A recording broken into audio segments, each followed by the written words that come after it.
አንዳንድ ጊዜ የምንሰማቸው ነገሮች እጅግ በጣም ያስገርማሉ። ድሮ ጉድ ሳይሰማ መስከረም አይጠባም ይባል ነበር። ያው ክረምቱ አልፎ ምን አልፎ ብዙ ነገር ስለሚሆን ወንዙም ስለሚያራርቀው ማለት ነው። አሁን ባለንበት የኢንፎርሜሽን ቴክኖሎጂ ዘመን ደግሞ በየቀኑ በየሰዓቱ የምንሰማቸው ነገሮች በጣም በእውነት አስገራሚ አስደማሚ ናቸውና በጣም ያስገረመኝ ነገር ደሳለኝ ገብረስላሴ ለአፋብን አመራሮች መመሪያ ይሰጥ ነበር። እገሌ ሊሰሩት እገሌ የሚባሉትና ይሄንና ሌሎች ነገሮችን ከተመለከትኩኝ በኋላ እጅግ በጣም ከተደመምኩኝ በኋላ በኩለ ቀኑ ደግሞ አንድ ሰው የነገረኝ ነገር ስላለ እሷም መግቢያ አድርጌ ወደ እኔ የሰማሁት እኔን ያስደመመኝን ነገር አብረን እንድንመለከተው ነው ፈልገው። ሰይጣን ከሩቅ ሆኖ በጣም ይሄንን ትልቅ መስቀል አንድስ የሚያካክል ደረታቸው ላይ አድርገው ፍላሹን እንግዲህ ጠጋ ሲል ነው ያየው። የሚያስፈራው መስቀሉ ስለሆነ ነው መሰለኝ እና በጣም ከሩቅ ስለተመለከተ እነዚህንማ ማስተሳት አለብኝ የቅዱሳን ስብስብ ሳይሆኑ አይቀርም በሚል ሄደ ይባላል። ያው እና ሄዶ ሊያሳስት ቀስ ደፈጣ አድርጎ ጠጋ ብሎ ሲመለከት እነዘሜና ሌሎቹ ትልቅ መስቀል ተሸክመው የሚሄዱት ሰይጣን ጠጋ ብሎ ሊያሳስት በደፈጣ ሲጠጋ የሚናገሩን ነገር እገሌ ይታሰር፣ እገሌ እኔና ሚሊዮን ብር እንቀበሉ፣ እገሌ ምናምን ነውር፣ መምህራን ይገደሉ፣ ይረሸኑ፣ እንደዚህ እንድፈር ምናምን የሚል ነገር እና ከአእምሮ በላይ ስለሆነ እያማተበ በስመ አብ ብሎ ተመልሶ ሄደ ይባላል። እነዚህማ እኔን የሚያሳስቱኛል ከዓላማዬ ብሎ ያላቸው አይነት ናቸው። ሰላም ጤና ይስጥልኝ ክቡራትና ክቡራን በመላው ዓለም የምትገኙ የሀገሬ የኢትዮጵያ ልጆች የአዲስ ምንጭ ሚዲያ አድማጭ ተመልካቾቼ እንዴት ውላችኋል? እንዴት አምሽታችኋል? ያላችሁበት የከበረ ሰላምታ ይድረሳችሁ። ዕለቱ ሚያዝያ 17 ቀን 2018 ነው። በቀጥታ ማቀርብላችሁ በዚሁ ቀደም ሲል ባነሳሁት የአፋብን ከፍተኛ አመራሮች በጣም ተጨማሪ ነገር እኔ እንደው መደመጥ አለበት የግድ እያሰብኩት ነው። በተለይ እንግዲህ እነ ደሳለኝ ገብረስላሴ የህወሓቱ ማለት ነው ፋኖ ብሎ ወጥቶ የአማራን ህዝብ ነፃ አውጣ ለሚለው መመሪያ እየሰጠ እየደወለ ይሄን አድርግ እንደዚህ አድርግ የሚል መመሪያ የሚሰጥበት እጅግ አስደማሚ አስቂኝ ግን በምጸት የሚያስቅ ለማለት ያክል የሚደረግበት እጅግ በጣም ብዙ ነገሮችን ያየሁበት ነገር እና መሳሪያና ተተኳሾችን ከህወሓት አርሚ ሁሉ ጊዜ በአምስት ተጨመላልቆ የሚኖረው የታሪክ ነውረኛ ቡድን እየሄዱ የሚቀበሉ ጉዶች ለምን እንዲህ ታደርጋላችሁ በሚል አሁን እንግዲህ በእርግጥ አሁን በጣም መልካሙ ነገር ጉዳዩ ጥርት እያለ ወጣ እና ቀጣዩ ጊዜ ደግሞ ብሩህ ሆኗል። ለኢትዮጵያ ብሩህ ቀን እየመጣ ነው ያለው በኢትዮጵያ ህዝብ ትግል ሐቁንም በማወቅ ጭምር ማለት አንዳንድ ጊዜ የሚሰሙ የሚደረጉ ነገሮች ይችላል። ለምንድን ነው የምታደርጉት ሲባል የጠቅላይ ሚኒስትር አብይ ከኤርትራ ኤምሬት ጋር ሄዶ እንደዚህ ያደርጓል። ጠቅላይ ሚኒስትሩ መቼስ ያው አይገባም እንጂ ገንዘቡ መጥቶ ኢትዮጵያ ላይ ነው የሚፈሳው አፍሰስ የሚደረገው ምናምን እና ምን ያህል የህፃናት ጨዋታ እንደሆነ በጣም እንመለከታለን። ግን እንደው በእውነት ይሄ ቡድን ያደረገውን ነገር ጊዜ ገለጠው። ጊዜ ማለት ያታልሏችኋል። በሞቅታው ዘመን በሞቅታ ላይ በነበር በ24 ሰዓት ተብሎ ነበር። ያ ሞቅታ ይባላል። እንደው በሳቢያም ሽውሽው አድርጎ ከዛ ጋብ ሲባል ደግሞ ምንድነው በሁለት ሳምንት የሚባል ይሄ ስካር ይባላል። ከዛ ደግሞ በ6 ወር አንጎቨር እንበለው ይሄንን ደግሞ እንደዛ ናቸው የምንመለከተው የምናየው ነገር እንደዛ አሁን ቁርጡ ታውቆ በጣም ወደ ብዙ ነገር ውስጥ ተሄዷል። ዓላማውም ራሱ ስንመለከተው የአባታችን ቤተ መንግስት የሚኒሊክ ቤተ መንግስትን ሄደን ለመያዝ ነው። አንተ የምትደንስበት ነው እንዴ? ዳግማዊ አጤ ሚኒሊክ ቤተ መንግስትን በለው ሌሎችም የኢትዮጵያ መንግስታት የተቀመጡበት ልደንስበት ነው እንዴ? መጥተህ ክስታል ትወርድበት ነው። የሁሉም ኢትዮጵያውያን ነው። የ85 ቋንቋ የሚናገሩ የኢትዮጵያ ብሔር ብሔረሰቦች 130 ሚሊዮን እና ከዛ በላይ ልጆቿ ሁሉ ቤት ነው ቤተ መንግስት ነው እንጂ መደነስበት አሉ በጥቃጥቃ የሚሰማቸው አሉ 3 እና 4 ሆኖ ብሔሮች አሉ። በቃ እንዳው ክቡር ጠቅላይ ሚኒስትሩ ሆነ ሳለ ላይ እዚህ ሀገር ላይ እኮ ገሌና ገሌ የሚባሉ 3 4 ብሔሮች የሚደንሱበት አይደል ሌሎችም አሉ ብሏል። ምርር ብሏቸው ይሄ ቡድን የከሰረ ቡድን ሆነን ለመናገር ነው የከሸፈ። የተወደዳችሁ የሀገር ኢትዮጵያውያን በቀጥታ ወደዛው ሄደን እንድንከታተለው በአክብሮት ጠይቃለሁ። ነገር ግን ኢትዮጵያን የምትወዱ ሀገር ሰላምን፣ እውነትን፣ ፍቅርን፣ አንድነትን የምትወዱ ላይክ ማድረጋችሁ በፍጹም እንዳረሱ። በዛ በኩል ያለው ግርግር ብዙ ነገር ነው የሚያደርገው ሀገር ለማጥፋት ሀገር ለማተረማመስ ለማውደም ምናምን ለማለት ላይክ አድርግም አይባልም። ኢትዮጵያን የምንወድ ስለሆነ ማን አዲስ ምንጭ ሚዲያ አድማጭ ተመልካቾችና ሌሎችም ስለዚህ ቢያንስ ላይክ በማድረግ ጀምሩና ይሄንን ጉድ እንድታዳምጡ ፈልጋለሁ። አብራችሁን ቆዩ፣ እንከታተሉ። በእኛ ኃይል በኩል ያለው ጽናት፣ ታማኝነት በውጊያ በምን እዚያ ባለው በድፍረት በተለያዩ ተግባራት ባለን ኮሚትመንት ቤተሰብን ሳክሪፋይ ባደረግነው መጠን እንተዋወቃለን። እነ አበበ ከበደ እንደው ነገ ታሪክ አልፎ እዚያም በህይወት የሚተርፉ ወንድሞች ምረው እኛም ኑረን አገርም ሌላ የተሻለ ሌቭል ላይ ሆና ፊት ለፊት ስናወራ ምን እንደሚሉን አናውቅም። ትግሉን መኖሪያ ከማድረግ አኳያ ሊበልጡን ካልቻሉ በቀር ሜዳው ላይ እንተዋወቃለን። ሰው ልክ አይደለም ስንል የሆነ ቀሚስ አልብሶ ለጥፎ ምናምን ምንድነው ፊልም የምታደርገው? አይደለም ክላሽና ቦምብ ከባድ መሳሪያ በማይደርስበት ርቀት ውስጥ በአንድ ወረዳ ጋይንት ውጊያ እየተደረገ ስማዳ የማይገኙ ሰዎች፣ ሰከላ ውጊያ እየተደረገ ደጋዳሞት የማይገኙ ሰዎች ወይም ኤርትራ የሚሆኑ ሰዎች ፎርዛት ማለት ምኑ ነው ሪስኩ የማያገኛቸው ድሮን የማያገኛቸው? አሁን በምንድን ነው የምትለካው አንተ? የሆነ የጀግንነት የምናምን ከሆነ ሰው በአኳኩል ጀብደኝነት ውስጥ የማስገባትና ከዚህ አንጻር ንጽጽር እንዲሰራ የማድረግ የቴዎድሮስ ልጆች ነን። ቴዎድሮስ ሀገር ለማጽናት ነው እንጂ ሀገር ለመበተን ነው ወይም እንደዚህ ያደረገው። የበላይ ልጆች ነን። እኔ በላይም ቴዎድሮስ ሚኒሊክም ቢመጡ ያው አሳምነው የተደረገበት ሰው ስለሆነ አይገርመኝም። ያኔ ክዶ የገደሉት ሰዎች ናቸው የሚምሉበት ማለት ነው። እነዚህ ሰዎች መጥተው እነዚህ ነገስታት መጥተው ፋኖ እንምራ ቢሉ ዘመነ ካሴ ያስገድላቸዋል። ይህን እርግጠኛ ሆኜ ነው የምናገር። እነዚህ ሰዎችም አማራ ናቸው ብሎ ለመናገርም እኛ እናፍራለን። ምክንያቱም መሪውን የሚመርጠው ታሪካዊ ጠላት ነው። ከሻቢያ ነው የሚመረጠው፣ ከህዋት ነው የሚመረጠው። አሁን የአፋብን ከፍተኛ አመራሮች አለቃቸው ህዋት ነው ስለኔ በተደጋጋሚ ያለ ምክንያት አይደለም። እኔ ጋር ሳይቀር ስታሊን ገብረስላሴ በተደጋጋሚ ይደውል ነበር፣ ትእዛዝ ይሰጠን ነበር። የከሌ ቤተሰብን ያዙ፣ ረሽኑ፣ መንገድ ዝጉ፣ አብዛኛው መንገድ ዝጉ ምናምን የሚባለው ከዛ ነው የሚመጣው። ለጠላት አስተሳሰብ ተገዝቶ አገሩን የሚወጋ ኃይል ባንዳ ይባላል። ለቋሚ የኢትዮጵያ ጠላቶች አገልጋይ ሆኖ ነው ያሉት ባንዳዎች እነሱ ናቸው። እኛ ልንመጣ ሰሞን ህዳር ወር ላይ እነ ፕሮፌሰር የሚያውቃሉ እስቲ አካባቢ ያለው ኃይል ሂዶ ከአርሚ 22 ጥይት ተቀብሎ መምጣቱን ድፍን የበለሳ ህዝብ ያውቃል።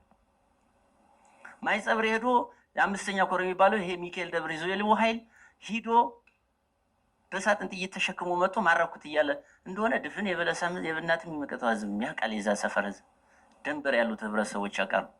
ይሄ እውነት ነው። በቃ ሊሸወድ የማይችል በግልጽ ይህን ህዝብ እንደማያውቅ ይህንን የአማራን ማህበረሰብ ንቀት ሁሉ ጭምር እስኪመስል ድረስ እኛ አንሰራም ይላል እና እርስ በርሱ እንኳን እንዳይግባባ አድርገው ነው እነ ዘመነ ካሴ የፈጠሩት። ለምሳሌ ጎጃም ላይ ያለውን እዛው አመራር ነው የሚለውን ብታይ በሶስት ጎራ የተከፈለ ነው። አንደኛው እነ ዝናቡ ልንገረው የሚመሩት ራሱ ዲጂታል ሚዲያ ፌክ አካውንት ያለው ቀኝ በሚባል በአዲስ አበባ በባህር ዳር ሁሉ እንትን ብለው ብር ከፍለው እስከ ኡጋንዳ እስከ አውሮፓ ድረስ እነ ቤተልሔም ዳኛቸውን የሚያካትት የነ አስረስ ማረ ግሩፕ እንዲሁም ደግሞ እነ ተፈሪ ካሳውን የሚደግፍ በባህር ዳርም በዛው ጫካ ላይ ያለ ግሩፕ አላቸውና ፋኖ ላይ ያለው እንትን ምንድነው? 1 ሚሊዮን እንደሚፈልግ ሰው አንድ ዲያስፖራ ከላከል ለአንተ 100 ሺህ ብር አድርገህ ማታ ትልቃለህ። ፋይናንስ ኦዲት የለም ምን የለም ቅድም እንደተባለው እዚያ ስንመጣ ሞት ፈርተን አይደለም ይመጣ ልክ ስላልሆነ እዚህም ውስጥ በአማራ ጥቅም በአማራ ኃይል ላይ የተራዘመ ጦርነት እንዲፈለግ ለአማራ ፋኖ ወይ ደግሞ ለአማራ ህዝብ አስበው አይደለም። እዚያ ውስጥ ያሉ ሰዎች የስልጣናቸው የሚዛን ማስጠበቂያ ነው የሚያደርጉት። ላይክ የሆነ የአንድ ወረዳ ምክትል ፋኖ ጋር ሰው ካለው ምንድን መሰለህ የሚያደርገው ዋናው እንደምን ማስገድሎ እሱ ዋና መሆን ነው እንጂ ከዚያ ፋኖ አሸንፎ አሁን በህዋትም በደርግ ጋር ሲታገል የትኛውም የሚታገል መንግስትም ኢንሰርጀንሲ ውስጥ ተወካይ ይኖረዋል።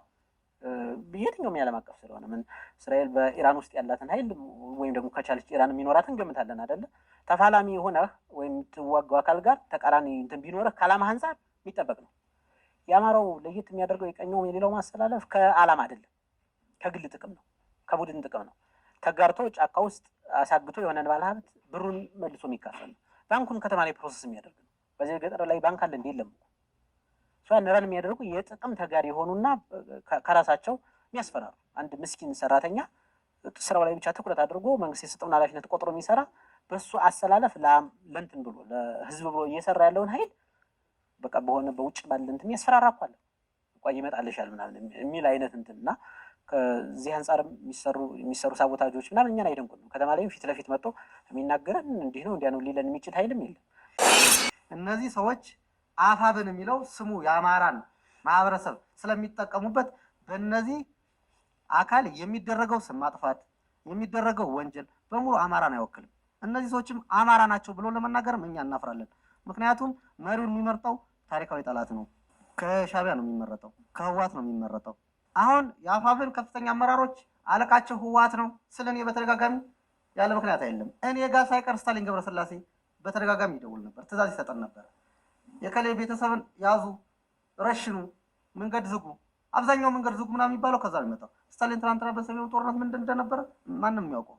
በእኔ እድሜ ኢትዮጵያ ስትፈርስ ማየቴ ከፍተኛ ደስ ይለኛል ያለ ሰው ጀዋር መሐመድ በተደጋጋሚ ማለት ነው ስንናገሩ ዝም ብለን አይደለም። የኦነግ ሸኔ መሪው ጃልመሮና ዘመነ ካሴን ያቀራረባቸው ማን ነው? ጀዋር መሐመድ ነው። ትናንትና ህዝቡ የሚያውቀው ነው። አሁን ኦነግ ሸኔ ምን አደረገ አናብራራው እና እንዳልሁት ነው የእነዚህን ሰዎች ሰብሰብ አድርጎ በነገራችን ላይ ዘመነ ካሴ እኮ አማራን ክዶታል። ይሄ በመቶ ማስረጃ ነው። የአማራ ህዝብ ክዶታል ማለት ይፈራዋል፣ በጥርጣሬ ነው የሚኖር።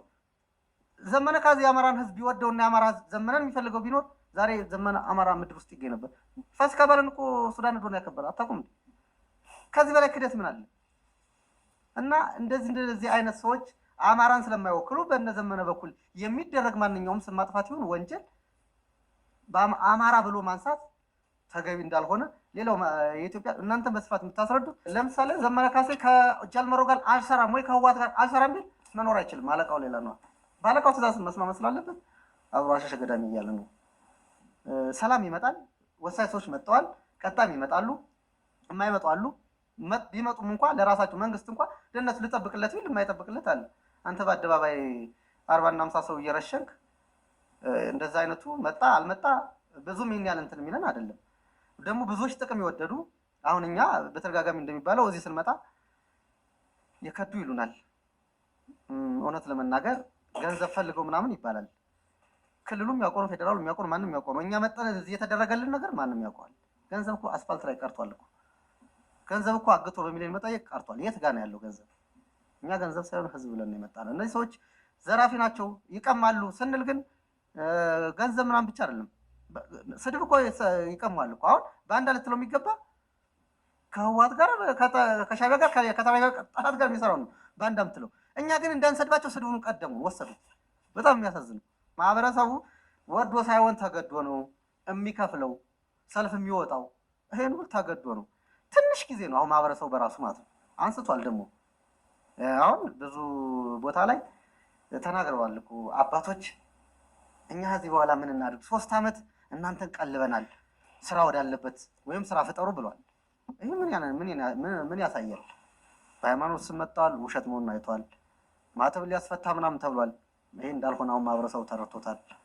በአንድ ወር ውስጥ 4 ኪሎ ሲል በዚህ ዓመት ሲል 3 ዓመት ቀጣይም እንደዚህ የሆነ ከራሱ ትከሻ ላይ እንደሚኖሩ ሙሉ በሙሉ ስለተረዳ እንደዚህ አውልቆ ለመጣል ነው ማህበረሰቡ እየሰራ ያለ። ይህ ሲሆን ግን መንግስት ከጎኑ መሆን አለ። ወደ ሰላማዊ ትግል ስንመጣ የኛ ተቃራኒ የሆኑ ኃይሎች በርካታ ቅስቀሳዎችን ያደርጋሉ። እነዛ ቅስቀሳዎች እንደ ሀገር አስበው ከሆነ ለማንም የሚጠቅሙ አይደሉም። በጎ ያልሆኑ አመለካከቶች በሙሉ ይመነጫሉ። እኔ የሚገርመኝ አንድ ነገር አለ። የነ ልደቱ ቡድን አለ። ይሄ ቡድን በመንግስቱ ኃይለማርያም ጊዜ ይቃወም ነበር፣ በመለስ ዜናዊ ጊዜ ይቃወም ነበር፣ አሁንም በብልጽግና ይቃወማል። ወደፊት በሚመጣውም ይሄን መቃወም ይፈልጋል። ይሄ ተቃውሞ ከበጎ የፖለቲካ አመለካከት ነው ወይ ስንል አይደለም። የጠቅላይ ሚኒስትር መቀመጫ አንድ ናት። ሁሉም እዛች ላይ መቀመጥ ስለሚፈልግ ነው። ስለዚህ እያደረጉ ያሉት አካሄድ በሙሉ አገርን ለመበተን አገር ወደማትነሳበት መቀመቅ እንድትወርድ ለማድረግ እንጂ እውነተኛ ህዝብን ሊያግዝ የሚችል ሊያስተምር የሚችል የፖለቲካ አመለካከት ይዘው አይደለም። ይገርመኛል። ባንዳ ማለት ትርጉሙ ምንድን ነው? ለጠላት አስተሳሰብ ተገዝቶ አገሩን የሚወጋ ኃይል ባንዳ ይባላል። ለቋሚ የኢትዮጵያ ጠላቶች አገልጋይ ሆነው ነው ያሉት። ባንዳዎች እነሱ ናቸው። ወደፊት የኢትዮጵያ ህዝብ ይረዳዋል፣ ይታገላቸዋል። በአጠቃላይ አሸናፊ አስተሳሰቡ እያደገ በሄደ ቁጥር ባንዳነታቸውን የሚረዷሉ። ለጊዜው ግን ባንዳ ይላል። አንድ የሆነ ሰው እኔ ይህን ጥርሴን ያጣሁት ትግል ላይ ነው፣ ሕክምና ጥቼ ትግል አጥቻለሁ።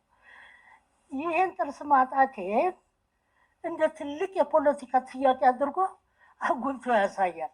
እኔ የተናገርኩትን ትክክል ነህ ትክክል አይደለም ቢል ትክክል ነበሩ። ይሄማ እመራው የነበረ ሰራዊት በሙሉ ያውቀዋል። ሞራል ለመንካት ለማንቋሸሽ የሚደረጉ ነገሮች አሉ። አሃ እኔ እኮ እውነቱን ለመናገር ስለ ወያኔ ከማንም በላይ መናገር እችላለሁ። ምክንያቱም 17 ዓመት አብሬ አገልግያለሁ። 17 ማገልግሎበት ዘመን ኮሎኔል ማዕረግ ደርሻለሁ። እና ሳምነው ለምን ኩዴታ ብለው እስር ቤት ገቡ? እነ ተፈራ ለምንድን ነው በዛን ጊዜ የነበሩ ወታደሮች ለምንድን ነው ኩዴታ ብለው የታሰሩ? ለአማራ የማይመች አመራር ስለነበረ ነው። ለአማራ የማይመች በመሆኑ ሁላችንም አኩርፈን መንግስትን እያማን እንቀመጣለን። ስለዚህ እነዚህ ስለ ወያኔ ደጋፊ ሆኖ አሁን የኔን ክብረ ህሊና ሊነካ የሚችል ነገር መጻፍም ሆነ መናገር ጉዳይ አይደለም። በተለይ በደረቅ ወንጀል ሊፈለጉ የነበሩት ማረሚያ ቤት ሰብረው የወጡት እነዚህ ተስፋ የቆረጡት ምናልባት ክልሉ ሰላም ከሆነ ነገ ተጠያቂነት ተጠየቅ ስላለ መኖር እንደማይችሉ ስለሚያውቁ እነዚህ ከባህር ዳር እስከ አዲስ አበባ ሰንሰለት፣ በተለይ ባህር ዳር ውስጥ ሰንሰለት አላቸው። በነገራችን ላይ ህጋዊ የሆነ ፍርድ ቤት ሁሉ የሚቆም አንድ ሰው እኮ እስከ 7 ሚሊዮን የሚታገትበት ነው። እኔ ዘመነ ካሴ ከተወለደበት የትውልድ ሰፈር መራዊ ነው የመጣሁት እና በቅርቡ አክስቴ ታግታ ነበረ። ያሳፍራል። ያን ያክል ብር እንግዲህ አላስፈላጊ ሌላ አጸያፊ ነገር እያለማመዱ ነው። ይህን አንድ አድርጓል። በማን በነ ዘመነ ካሴ። ለምን ካልከኝ ማረሚያ ቤት ላይ ቃል ገብቶ ነበረ። ያኔንም ታስሬ ስለነበር ስለማውቀው ባዳር ማረሚያ ቤት እኔ ከተለቀቁኝ ከተፈታሁ እናንተን ማረሚያ ቤቱን አሰብሬ ነፃ ወጣቸዋለሁ። ከዛ በኋላ ፌዴራል መንግስቱን በጋራ እንታገላለን የሚል ቃል ገብቶላቸው ነበር። እነዚህ በዘረፋ ያለውን ይህን በተለይ ፌዴራል መንግስት መስመር ይዘውታል ማለት ነው። እንዳየ ሆነው አንተ አለባበስህ አሳምረህ በተለይ በመኪና ብትሄድ ትታገታለህ። በትንሿ 3 ሚሊዮን ብር ትከፍል ትችላለህ። ስንት ሹፌሮች አልቅሰዋል። ለቅሶ ለጉዳይ ሄደው ታግተው ተጠርጥረው በቃ ተፈርጀው አንተ መታወቂያ አዲስ አበባ ከሆነ ወይም ደግሞ ፋይዳ ሚል ወይ ዲጂታል ሚል መታወቂያ ከያዝ ለዚህ ችግር ሰለባ ጥቃት የምትደረግበት ነው። የተማረ ኃይል መጥላት መራዊ አካባቢ ያሉት አይተህ ከሆነ ርዕሰ መምህራን የሃይማኖት አባቶች ተንበርከው ተረሽነዋል። እና እርስ በርሱ እንኳን እንዳይግባባ አድርገው ነው እነ ዘመነ ካሴ የፈጠሩት። ለምሳሌ ጎጃም ላይ ያለውን እዛው አመራር ነው የሚለውን ብታይ በ3 ጎራ የተከፈለ ነው። አንደኛው እነ ዝናቡ ልንገረው የሚመሩት ራሱ ዲጂታል ሚዲያ ፌክ አካውንት ያለው ቀኝ በሚባል በአዲስ አበባ በባህር ዳር ሁሉ እንትን ብለው ብር ከፍለው እስከ ኡጋንዳ እስከ አውሮፓ ድረስ እነ ቤተልሔም ዳኛቸውን የሚያካትት የነ አስረስ ማረ ግሩፕ እንዲሁም ደግሞ እነ ተፈሪ ካሳሁን የሚደግፍ በባህር ዳርም በዛው ጫካ ላይ ያለ ግሩፕ አላቸው። እና አንድ የሚያስማማቸው ነገር ዘመነ ካሴ ቀይ መስመር ነው ይላሉ። መጀመሪያ ቃል የተገባ ነገር ስላለ ከወያኔ ጋር የአማራ ፋኖ ትግል እንዲቀጥል ከተፈለገ ዘመነ ካሴ መሪ ሆኖ መምጣት አለበት። ምንድነው ይህን ለማንሳት የፈለኩት? የአማራ ሕዝብ እሴት አለው፣ ቋሚ እሴት፣ አማኝ ነው፣ ፈሪሃ እግዚአብሔር አለበት። ሙስሊሙም በእስልምና በዛው በራሱ ባስተምሮቱ፣ የክርስትናውን በክርስትና እንግዳ ተቀባይ ነው፣ አክባሪ ነው። ማያውቀውን ሰው የእግዚአብሔር እንግዳ ሲል የሚያሳድር ነው የነበር እና ይህ ነገር እንዲሸረሸር አይተህ ከሆነ እኛ በቃ ኦርቶዶክስ በጣም ክብሯ ተነክቷል። ከክልሉ ውጭ በወለጋ በጉራ ፈርዳ በደቡብ ክልል ይደረግ የነበረው በኦርቶዶክስ ዜና አሉ። ነገር ግን ካህንን ሲረሽኑ ነው የምታያቸው። መጠቀሚያን ያደረጓት በኦርቶዶክስም ገንዘብ ሲሰበስቡ ታያለህ። እና እዛው እኔ ሜዳ ላይ ስለነበርኩ በተለያዩ የጎጃም ቀጠናዎች ዙሪያ ያለው የማህበረሰቡ ሮሮ አለ። በቃ አንድ ሰው ሰላም ይፈልጋል። በቃ እውነት እንነጋገር ከተባለ አስቻይ ሁኔታ ስለሌለ በእነሱ እጅ ይዘው ቀበሌ ላይ እና ጫካ ላይ ተደብቀው ስላሉ ስለያዙት ነው እንጂ የማህበረሰቡ እንዴት አንተ ተምረህ እንዴት ቢያንስ በተማርኸው ትምህርት እኮ ህዝብን ማገልገል ትችል ነበር፣ እንዴት አፈሙዝ ይዘህ ትዞራለህ ይሉኝ ነበርና አንዳንዴ ሾክ ያደርገኝ ነበረ። እሴቱን እየሸረሸሩት ነው። ትናንት ይፈሩ የነበሩት ዛሬ አለማምደው ህጋዊ ነገር አድርገዋቸዋል።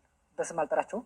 የአማራ ህዝብ እሴት የነበሩት ተጥሰዋል አሁን ላይ ማለት ነው። ኦሮሚያና አማራ ክልል አዋሳኝ ቦታ ላይ ደብረ ኤልያስ አካባቢ አጋምሳ የሚባል ቦታ ላይ ጀምሮ የእሱ ተወካዮች ልኮ ዘመነ ካሴ ተወካዮች ልኮ ስምምነት አድርገዋል።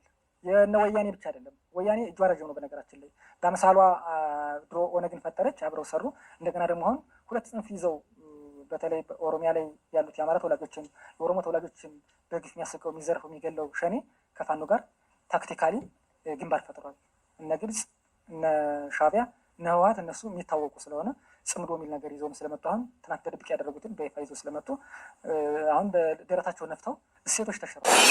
አንዱና ዋነኛው ነገር በዚህ የሰላም ስምምነት ውስጥ ያተረፍነው ነገር የማስበው በቃ እንደ ታሪክ ምስክርነት ቁመናል። አሁን ቢኖሩ የኛ አስተላለፍ የሚኖራቸው ግን በዚህ ኃይል ተዋክሞ የተበሉ ወንድሞችን አውቃለሁ።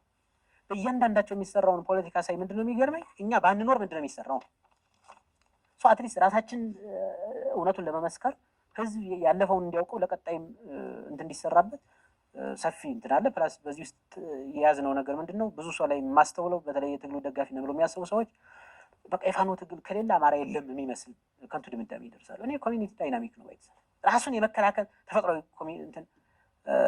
አቅም መብትም አለው አንድ ማህበረሰብ። የአማራን ህዝብ ነገር ማንም ስለወደደ ብቻ ተነስቼ ላጥፋ ቢለው የሚጠፋ አይደለም። ማን እንደጠፋ ነው የሚጠፋው። ይሄ ናሬሽን መቀየር አለበት። ራሱ እየገደለህ ማን ነው ነፃ የሚወጣው? ፋይናል ለመግደል ፋኖ ውስጥ ላለው ኃይል ሲፈቀድ ውጭ ላይ ላለው ሲከለከል ይህንን ሰብረነዋል። ይህን አስተሳሰብ ማለት ነው። ይህን አስተሳሰብ አልፈነው ነው የመጣ ለአማራ ህዝብ አሁንም እዚሁ እንደመታገል እንደሚቻል እያሳየን። አሁን አንዳንዶቹ ድራፍት ተሰጥቶን እንዲበሉ ተብለው አሁን ምን እንደምጠይቀን እስከምንመጣ አላውቅም። ሄድ ምስክር በቃ ትጠይቀኛለህ፣ መልሰው ከሆነ መልሰዋለሁ። ተገቢ ካልሆነ እዚህ ላይ ነው ተገቢ አይደለም የሚሄደው ማለት ነው። ማንም ኃይል አስቁሞ እንዲበል እንዲያበል ሊለኝ አይችልም።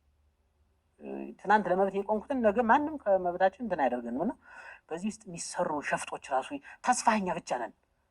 ድሮ ታስታውስ ከሆነ በቃ መለስ ከሌለ ሀገሪቱ የለችም የሚባል እንትን በየጋዜጣው እንደሚታተመው መሪዎቻችን ከሌሉ የለም እንዲል የሆነ እንትን ይሰራበታል። ግን እያጠፉት እንዳሉ ብዙዎቹን ማሳያ ነው። የስምምነታችንም ያለፍንባቸው ያሳየ ነው የገለጥነው ነገር አንደኛ በመንግስት በኩል ለሰላም ያለውን ቁርጠኝነት ከኛ ቀረ እንጂ በሰላም ስምምነቱ ሂደት ውጭ ሀገርም ቢሆን የትም ቢሆን በመንግስት በኩል የቀረ ነገር የለም። አሁን በዚህ ድርድር ጋር ምናምን ተያይዞ ቀኝማ እኮ ይገርመኛል እውነት ለመናገር አሁን በፖለቲካ ፓርቲ ተቃዋሚ ተብለው በፓርላማ ውስጥ የሚያቸው ሰዎች ይሄኛው ድርድር ያኛው ድርድር ብለው ሁሉ ያነጻጽሩ የታወቁት ነው።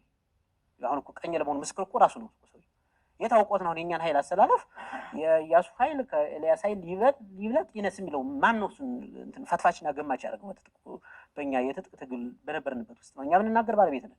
ጫካ ያለው ኃይል እኛን ቢሳደብ አትሊስት ባለቤት ነው አይደል? ከተማ ውስጥ ሆነው እንትን ነገሌ ሲመጡ አሁን ይቀደም አልተማሩ ምናምን ያልናቸው ልጆች ከተማ ውስጥ ግን የተማረ ኃይል አላቸው። ያ ልጅ ኖረም ሞተም በዚያ ልጅ ጀርባ መጥቶ መጠቀም ይፈልግ ማለት ነው። ለጊዜው ራሱ ወይ ፓርቲ ውስጥ ይሸውጣል፣ ወይ ፓርላማ በሆነ መንገድ ይገባል፣ ወይ ደግሞ ከተማ ተቀምጦ በንግድ በምንም ስራ ይኖራል። እና እነዚያን ልጆች እንደመጠቀም ማገዶ ነው፣ እሳት ላይ የሚጣዱ ጭምር አድርጓቸው ነው ያለው። እና ብዙ ፈተናዎቹ ከዚህ ውስብስብ የትግሉ ኔቸር ውስብስብ ከመሆኑ የተነሳ አሁንም ድምዳሜው ላይ ውስብስብ እንትኖች እንደሚኖሩ ገምተን ነው እንትን ያደረግነው። አምነንበት ጫካ ወጥተናል። የመጣንበት ግን አምነንበት ነው። ያመንኩበትን ጉዳይ ማንም እንትን ሊያደርግ አይችልም። እንደ አጠቃላይ እንደ ድርጅት ደግሞ ወስነን የመጣንበት የአማራ ሕዝብ አሰፋፈሩም ሆነ ስነልቦናው ከዚህ የትግል ዓላማ ጋር በፍጹም የማይሄድ ነው። የአማራ ሕዝብ ደግሞ ከደቡብ ጫፍ እስከ ሰሜን ጫፍ ከምዕራብ እስከ ምስራቅ ሀገሬ ብሎ ተሰራጭቶ የሚኖር ማህበረሰብ ነው። አማራነት ብለው ወደ አንድ ሸለቆ ውስጥ ልከተው አይችልም። ስለዚህ ይሄ ርዕዮተ ዓለም በራሱ አደገኛ አካሄድ ስለነበር አንቀበለውም ብለን የመጣ ነው። ሁለተኛ አሰላለፉ ላይ ነው። አሰላለፍ ላይ ጥያቄ ሲነሳ ታጋዩ በግልጽ ሊያውቀው የሚገባ አሰላለፍ ከቀድም ስናነሳቸው ከቆየናቸው ኃይሎች ጋር ግልጽ የሆነ አሰላለፍ አለ ነው። ይህን ደግሞ እኛ አንቀበልም ነው። ነገር ግን አሁን ላይ እየወጡ በጎንደር ሳይድ ያሉትን ደንበራችን እስከ አሸንጊ ሐይቅ ነው፣ ደንበራችን በወልቃይት ቀይ መስመራችን ነው እያሉ ይደነፋሉ።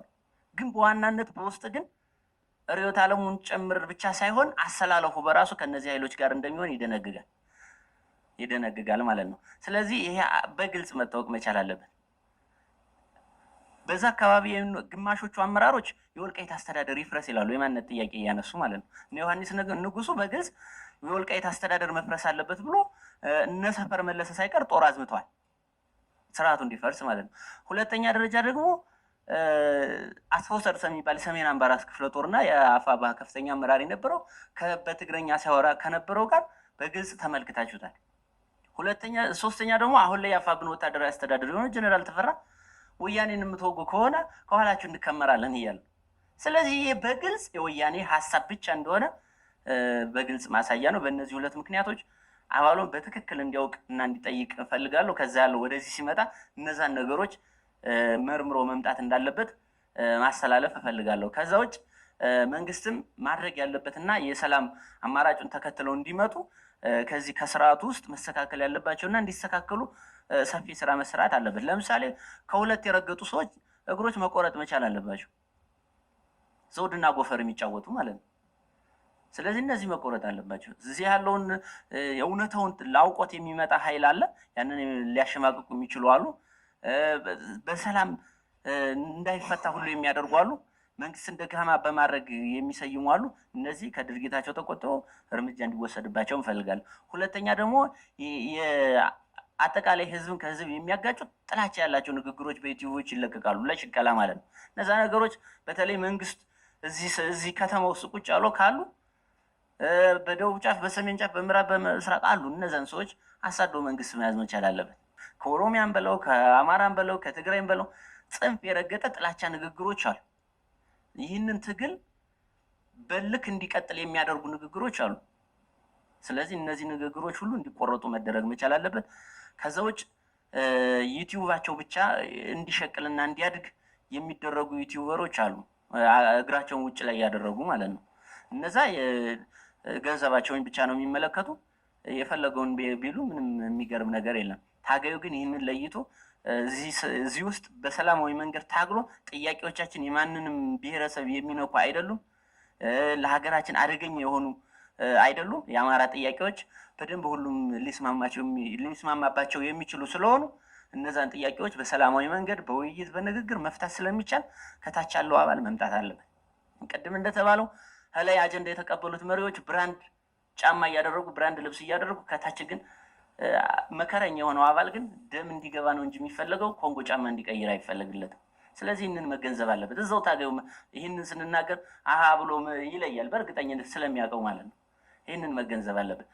የአመራር ቤተሰቦች ባህር ዳር፣ ጎንደር ቤት ተገዝቶላቸው መኪና ሁሉ ተገዝቶላቸው ቁጭ ብለው ያን ግን እዛ ቦምብ ጨብጦ እየተፋለመ ያለ ኃይል ግን የእውነት ለአማራነት እየመሰለው ግን ኮንጎ ጫማና ፓንት መቀየር የለውም።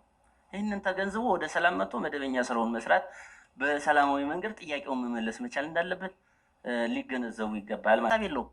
አረ እነዚህ ሀሳብ ትክክል አይደሉም ሊሞግት አይችልም። ምክንያቱም እኛ ልንመጣ ሰሞን ህዳር ወር ላይ እነ ፕሮፌሰር የሚያውቃሉ እስቲ አካባቢ ያለው ኃይል ሂዶ ከአርሚ 22 ጥይት ተቀብሎ መምጣቱን ድፍን የበለሳ ህዝብ ያውቃል። ማይጸብር ሄዶ የአምስተኛ ኮር የሚባለው ይሄ ሚካኤል ደብረ ይዞ የልቦ ኃይል ሂዶ በሳጥን ጥይት ተሸክሞ መጥቶ ማረኩት እያለ እንደሆነ ድፍን የበለሳ የብናት የሚመቀተው ህዝብ ያውቃል። የዛ ሰፈር ህዝብ ደንበር ያሉት ህብረተሰቦች ያውቃሉ። ይሄ እውነት ነው። በቃ ሊሸወድ የማይችል በግልጽ ይህን ህዝብ እንደማያውቅ ይህንን የአማራን ማህበረሰብ ንቀት ሁሉ ጭምር እስኪመስል ድረስ እኛ አንሰራም ይላል። ወልቃይት እንፈልጋለሁ እያለ ጥይት የሚሰጥህ ማን ሞኛል? አንዳንዴ ለዚህ መልሳቸው ምን ይላሉ? 4 ኪሎ ከደረስን በኋላ እኛን ህወሓቶችን ወይ ወያኔዎችን እናባራለን ወይ እኛ የበላይነቱን ይዘን ህወሓት የማንን ጎፈር የሚያበጥር ይመስሏል። አንዳንዴ በጣም ግርም የሚለኝ ከህወሓት ጋር እየታገላችሁ ነው ተሽጣችኋል ስትላቸው አይ እሱም እኮ ከአረብ ኤሚሬት ጋር ይሰራል። ይህንን ተገንዝቦ የታገኝ ወደዚህ መጥቶ ቁጭ ብሎ ተነጋግሮ ለአማራ ህዝብ መፍትሄ ማበጀት ይቻላል የሚል እምነት ነው ያለኝ።